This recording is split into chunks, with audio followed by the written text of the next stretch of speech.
இது எதன் மீது படுகிறதோ பார்வையோடு கண்ணோடு முடிய மாட்டாதே. அவனுடைய ரகசியத்தில் தாக்கம் செலுத்தும், குடும்ப வாழ்க்கையில் தாக்கம் செலுத்தும், அவனது தனிமையில் ஓர்மையை இல்லாமலாக்கும். விஷம் பூசப்பட்ட அம்பு பட்டால் நாடி நரம்பெல்லாம் இரத்தத்தோடு சேர்ந்து அந்த விஷம் கலந்து அவன் இறந்து போவது போல அவனது வாழ்க்கையே சாகடிக்க வைக்கிற, பௌர்ணமியாக வளரவிருக்கிறவனை ஆரம்பத்திலேயே அமாவாசையாக்கி போடுகிற சக்தி அந்த பார்வைக்கு உண்டு. டிசிப்ளின் என்று சொல்கிற பொழுது வெள்ளைக்காரர்களை போல மேற்கத்தியத்தை போல என்று புரியாதீர்கள். ஒழுக்கம் என்பது அல் ஆதாப் அல் இஸ்லாமியா, இஸ்லாமிய ஒழுக்கங்கள் என்று நபி அவர்களால் ஸல்லல்லாஹு அலைஹி வஸல்லம் அவர்களால் நமக்கு படித்து தரப்பட்டிருக்கிறது. சின்ன சின்ன விஷயங்கள். எப்படி வார்த்தைகளை வெளிப்படுத்த வேணும், முதியவர்களுக்கு முன்னால் நான் எப்படி நடக்க வேணும், பெற்றவர்களோடு நான் எப்படி இருக்க வேண்டும், சாதாரணமாக எனது அன்றாட தூக்க, சாப்பிடுகிற, உடை அணிகிற, பயணிக்குகிற இந்த நடவடிக்கைகளை எப்படி மேற்கொள்ள வேணும், இதுவெல்லாம் ஒரு முஸ்லிம் தனது வாழ்க்கையில் படிக்கிற முதற் பாடமாக இருக்க வேண்டும். அல்லாஹு தஆலாவுடைய இந்த விசாலமான பிரபஞ்சத்தோடு ஒப்பிட்டு பார்க்குகிற பொழுது மனிதன் என்ற படைப்பு மிகச் சிறியது.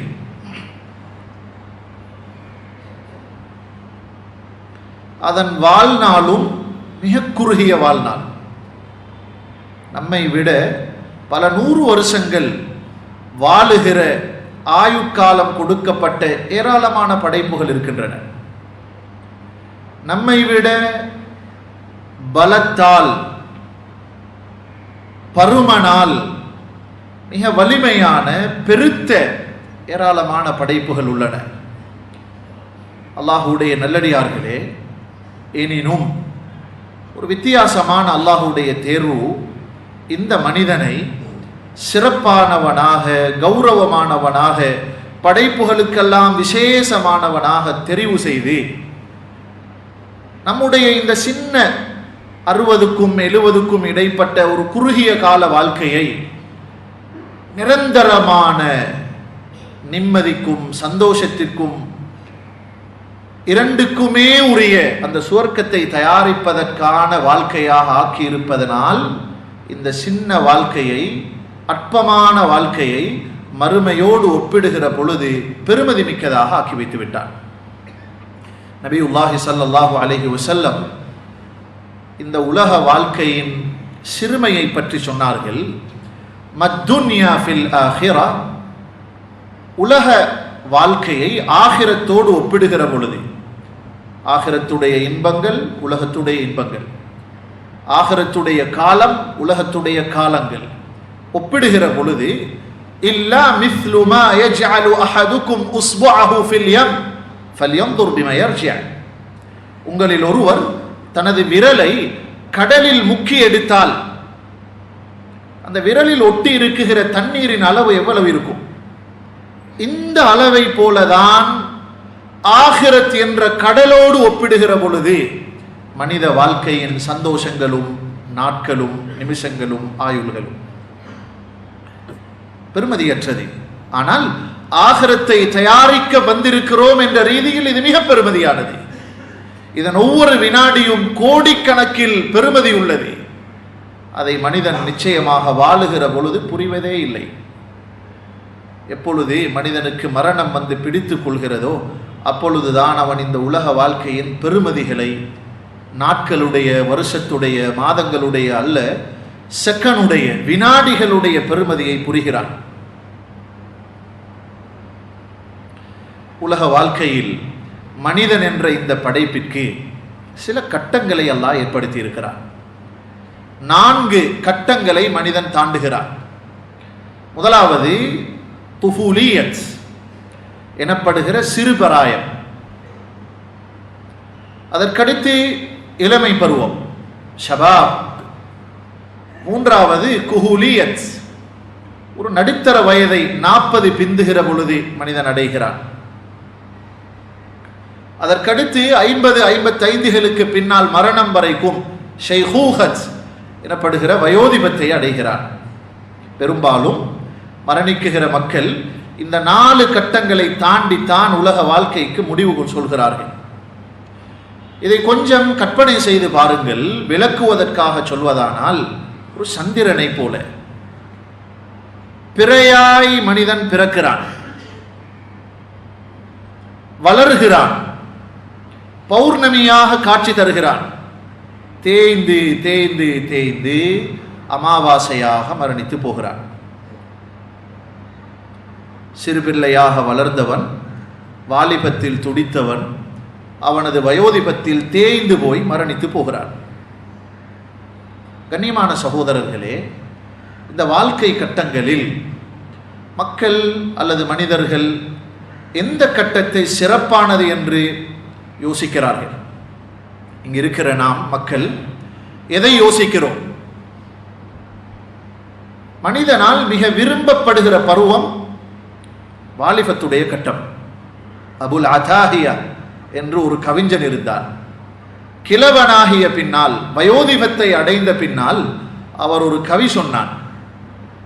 அலா லைத ஷபாப யஊது யௌமன் ஃபஉக்பிரஹு பிமா ஃபஅலல் மஷீபு.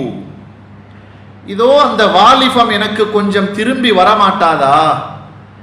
இந்த வயோதிபம் படுத்துகிற பாட்டை எல்லாம் நான் கொஞ்சம் அதனிடம் சொல்ல வேண்டும். அந்த கட்டத்தை தாண்டியவர்கள் எல்லாம் அதை பற்றி ஆசைப்படுகிறார்கள். திரும்ப வரமாட்டாதா? சிறார்களிடம் விசாரித்து பாருங்கள், அவர்களுக்கும் தேவை அந்த கட்டம்தான்.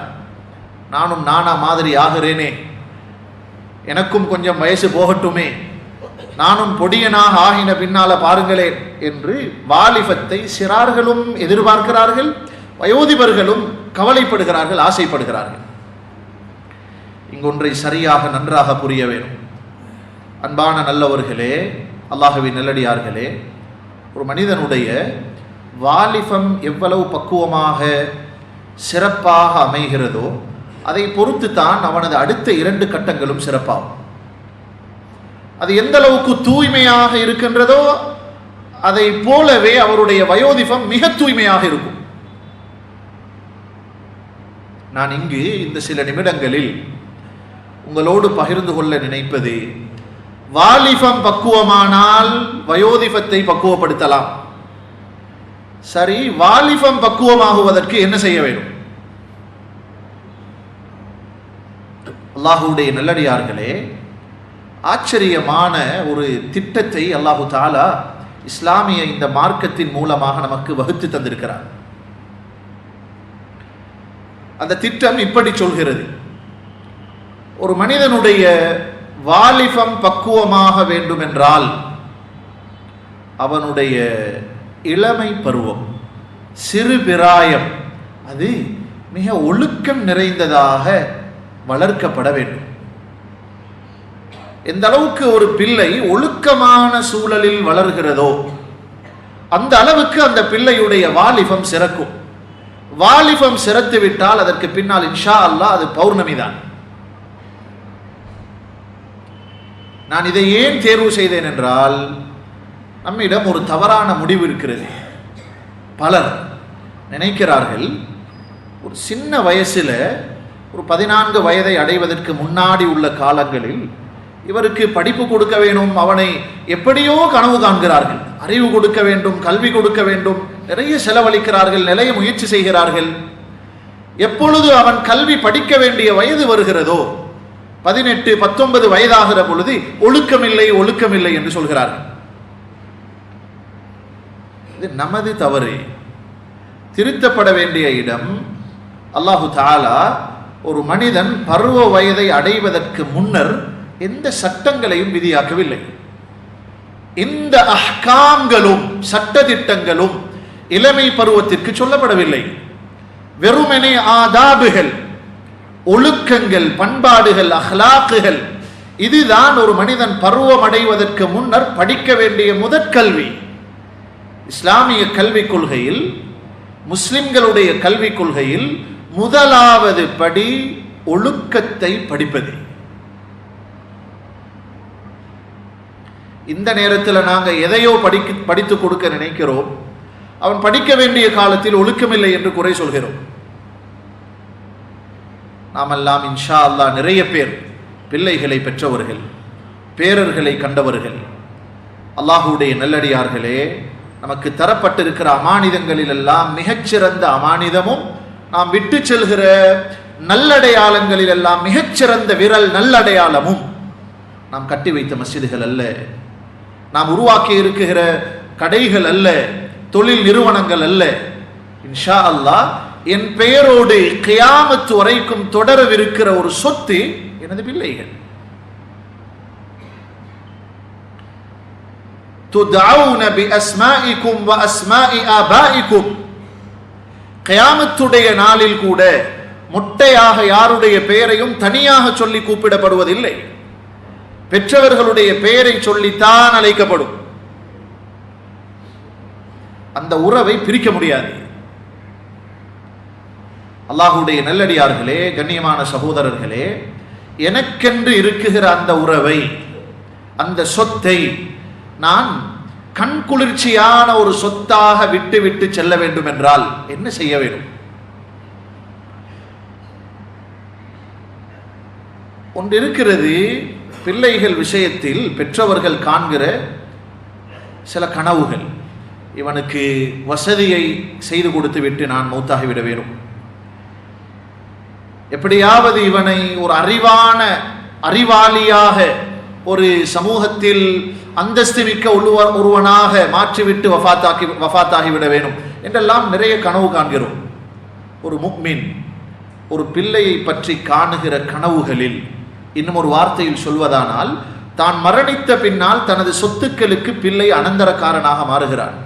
நான் வாழுகிற பொழுதே எனது பிள்ளைக்கு ஒரு அனந்தரத்தை கொடுக்க வேண்டும் என்று நினைக்கிற பெற்றவர்கள், கொடுக்க வேண்டிய ஒரே சொத்து ஒழுக்கமுள்ளவர்களை உருவாக்கி விட்டு செல்வோம். மனஹல வாலிதுன் வலதன் அஃதல மின் அதபின் ஹஸன்.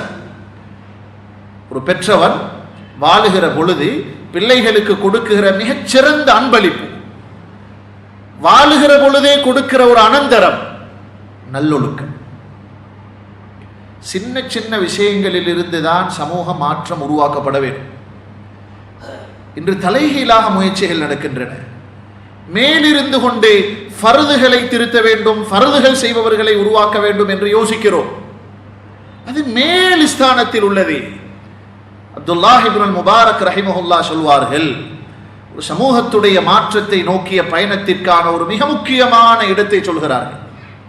அது தனி மனித வாழ்க்கையில் திருத்தம் ஏற்பட வேண்டும் என்றாலும், ஒரு சமூக மாற்றத்தை நோக்கி ஒரு உம்மத் சமூகம் பயணிக்க வேண்டும் என்றாலும் இதுதான் கொள்கை.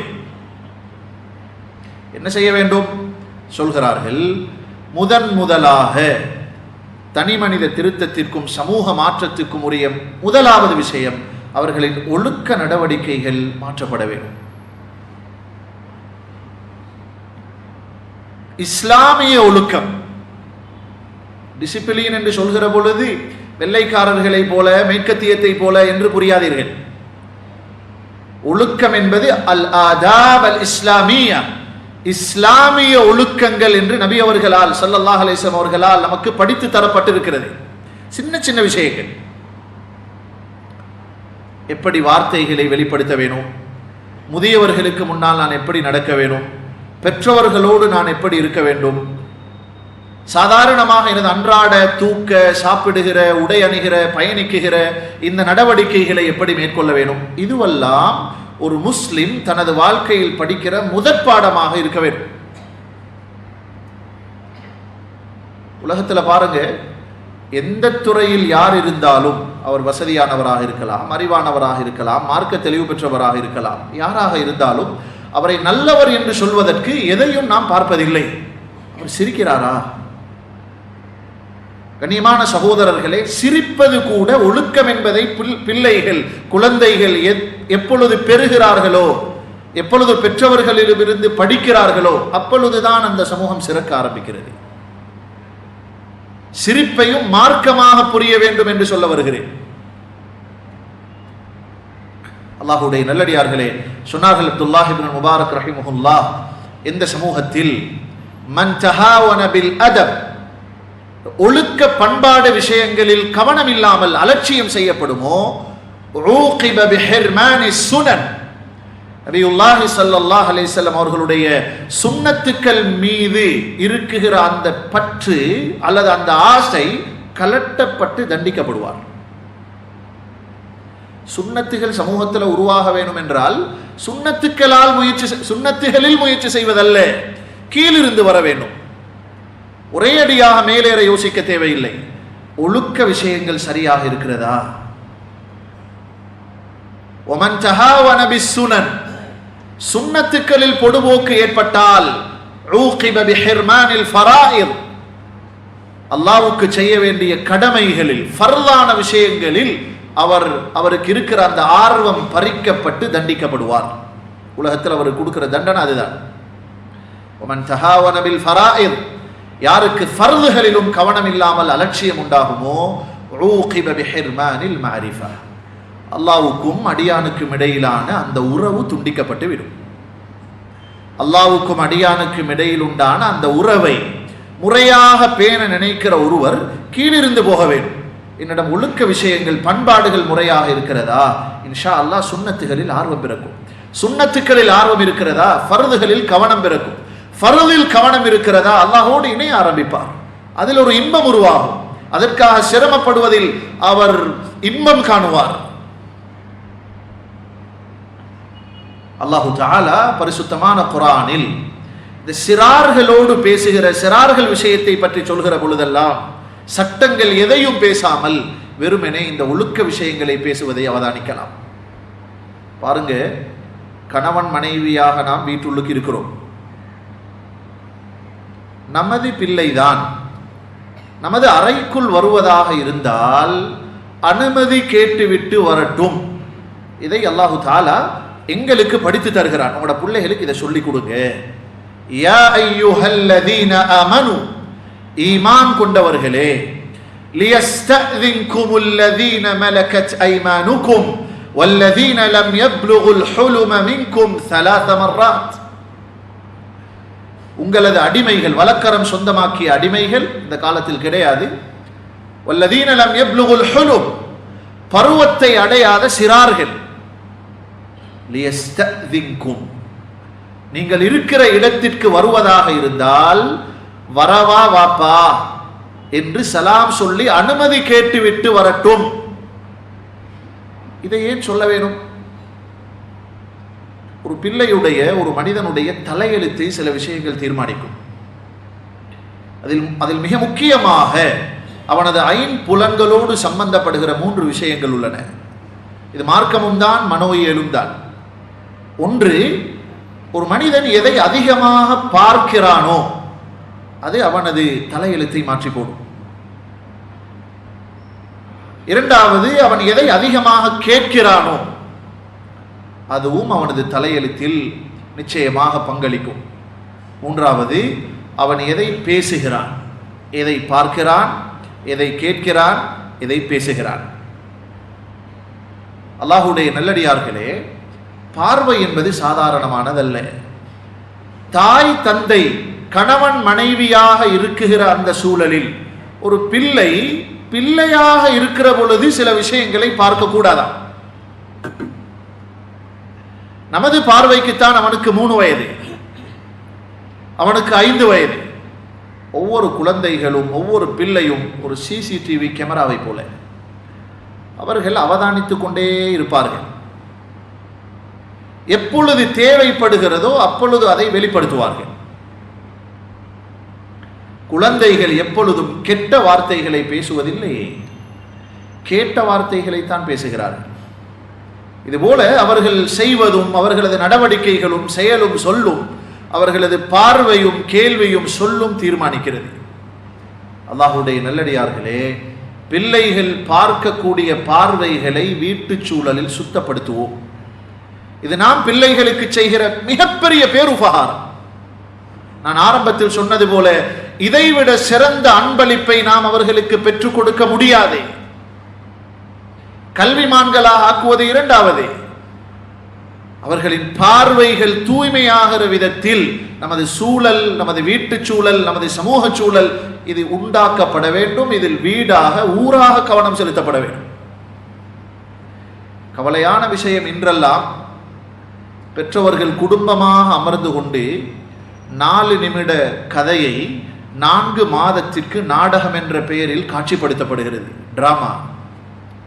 அது ஒரு 4 நிமிஷ கதை. 4 மாதத்துக்கு ஓட்டுகிறார். குடும்பமாக உட்கார்ந்து ஏதோ ஃபர்து தொழுவது போல ஜமாத்தாக அதை பார்த்து கொண்டு அழுது விட்டு போய் தூங்குகிறார். அடே, எனக்கு விருப்பமானவருக்கு இப்படி ஒரு நிகழ்வு நடந்துருச்சே. சிலர் சந்தோஷமாக போய் தூங்குகிறார்கள். அவன் நடிக்கிறான்.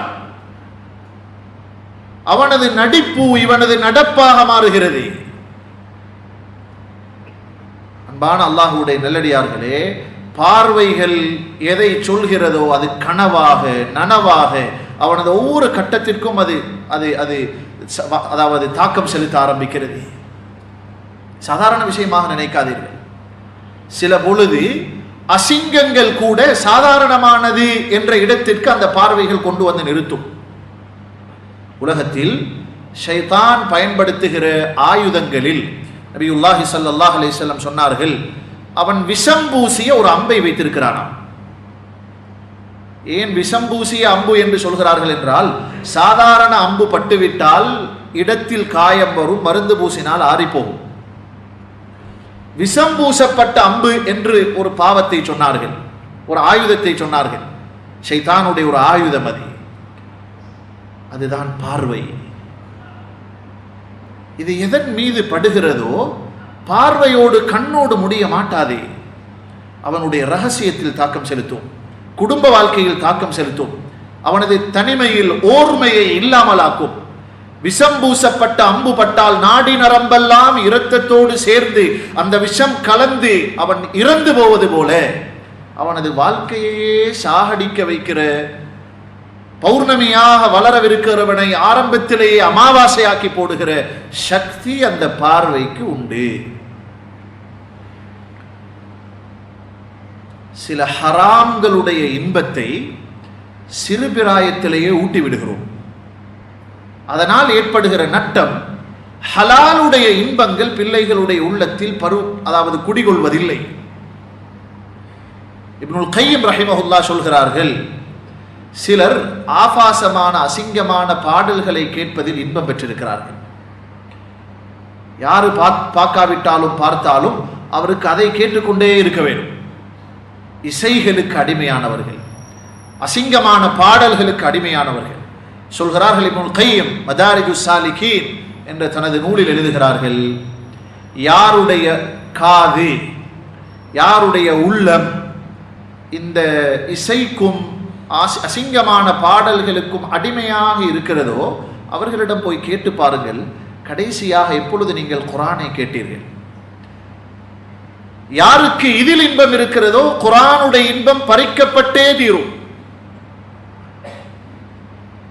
மஜ்தமஅ ஹுப்புல் குர்ஆனி வ ஹுப்புல் கினாஇ ஃபீ கல்பி ரஜுல், எந்த மனிதனுடைய உள்ளத்திலும் இசையுடைய இன்பமும் குர்ஆனிய இன்பமும் ஒன்று சேரவே மாட்டாது.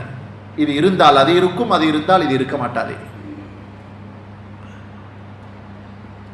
அல்லாஹ் பாதுகாக்க வேண்டும். நான் சொல்ல வருவது, பார்வை தூய்மையாக்கப்பட்டால், கேள்வி தூய்மையாக்கப்பட்டால் இந்த சூழல் உருவாக்கி கொடுக்கப்படுகிறதா?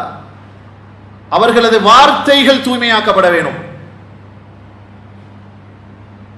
இவைகளுடைய இந்த ஒழுக்க நடவடிக்கைகளை மேம்படுத்துவதற்காக என்னவெல்லாம் முயற்சிகள் செய்யப்படுகின்றனவோ அவைகளுக்குத்தான் முதலிடம் கொடுக்க வேண்டும். இந்த இடத்தில் இதனை ஞாபகப்படுத்துகிறேன்.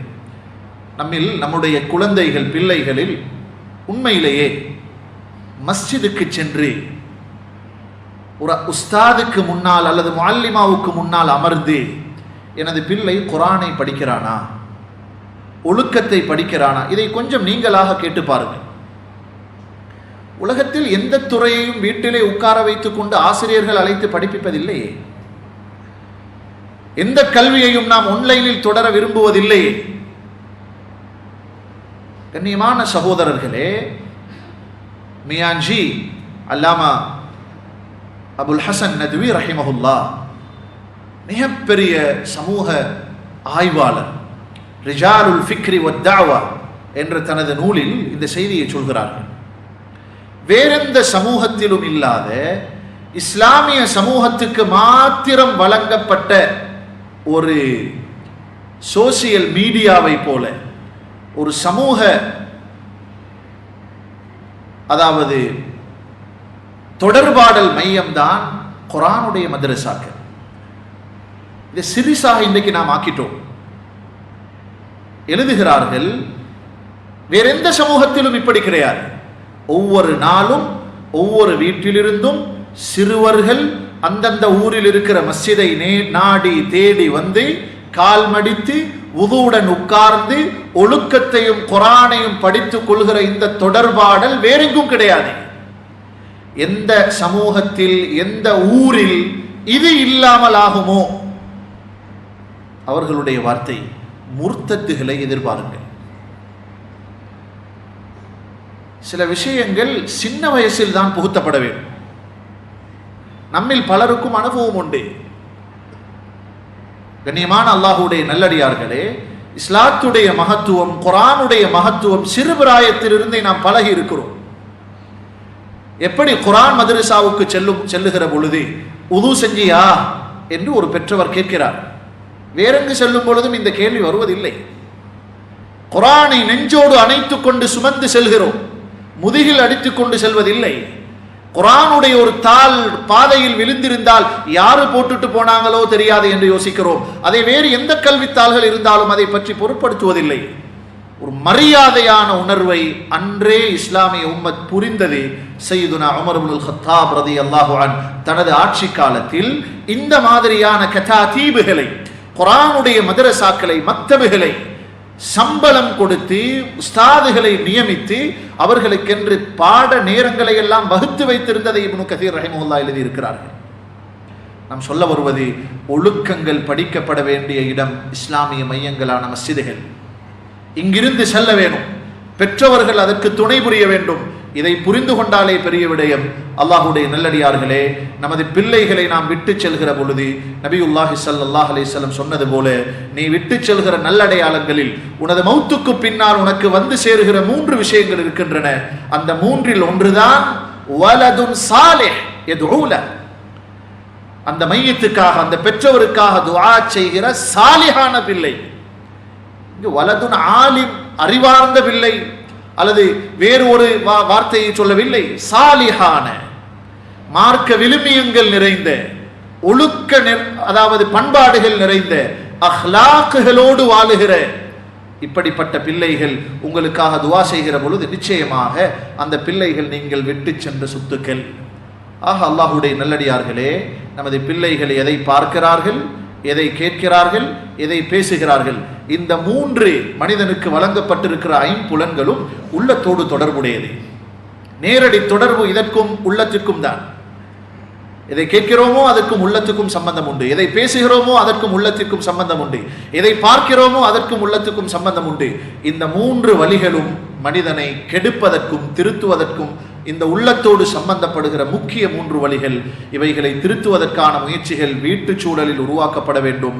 அது பார்க்கிற காட்சி முதல், கேட்கிற கேள்வி முதல், பேசுகிற வார்த்தைகள் முதல், இதற்காக நடாத்தப்படுகிற அத்தனை இடங்களும், அத்தனை அதாவது முயற்சிகளும் மிக மிக பாராட்டுக்குரியவை.